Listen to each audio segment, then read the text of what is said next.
The first thing I really wanted to kick off with today was this statement, really. When was the last time that you bought something of significant value urgently?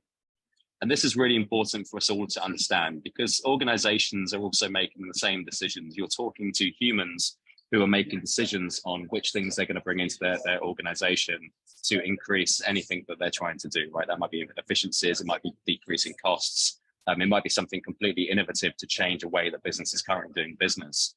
But every one of those people that's aligned in that process, I don't feel that in life we do something where we buy something of that significant value consistently, urgently. We're not going to make a quick decision based on something that's going to do one of those key things we've just mentioned. And if we have a look at this one here, same kind of point I want to raise to everyone today is how many times did you buy something quicker than anticipated because the process was incredibly well guided? So I think in my life, I bought solutions into organizations, and I'll be honest with you, there's been times when I've onboarded a vendor quicker than what was anticipated, quicker than what the team above me wanted it to be brought on board. But the process was incredibly well guided throughout. Everything, all of our key points were labeled by the person that was selling to us. We had a process that was built out by the seller as well. And it really helped us to onboard software a lot faster in our organizations. And this is something that I always wanted to help my buyers to achieve as well, was how can I help them buy something quite quickly because we want the deal done, but how can we kind of guide them so that they're making the right decisions in that business as well.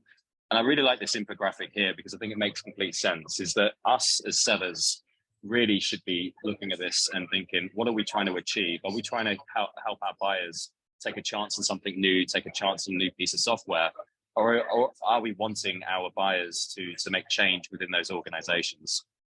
And I think when we start thinking about that in terms of our mindset of how we're selling is, are we putting our buyers in positions where we feel they're making a chance on us, this could work, this could not work, we're levitating risk on our buyers as well, or are they all absolutely aligned in what we're trying to achieve and they fundamentally believe that what we're selling to them is going to bring change into that organization? What we're doing is we as sellers are asking our prospective buyers questions. That's our discovery, that seemingly perceive that question we've just asked relates to pain. Those questions that sometimes we ask, and I've seen lots of sellers do this in their discovery process, they normally and sometimes will result in the buyer answering quite positively to a question that we've asked.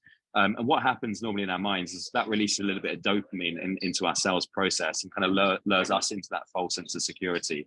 We feel that we've asked a question, they've given something amazing back. And that question could be anything, like perceived pain. That is, we haven't gone deep enough into their process right now. They've automatically thought that we've said a buzzword or we've said something that relates into the problems that they're trying to solve, but we've not taken that part further than just hearing something quite positive, and then we're moving on with our perceived discovery. So we just have to again understand what's important right now. So if you're selling anything, cost justifications are extremely important.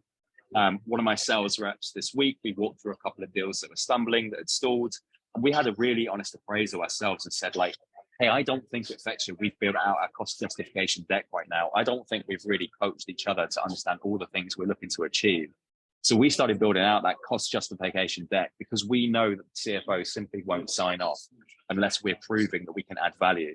Sometimes in your sales processes, you're not getting access to that power. We can go looking for that, but you're in a state right now where we've got a deal that's probably 75% of the way through. It's potentially getting stalled.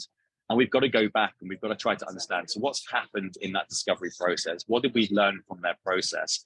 Who needs to be involved in the decision-making process as well? What type of software are we representing?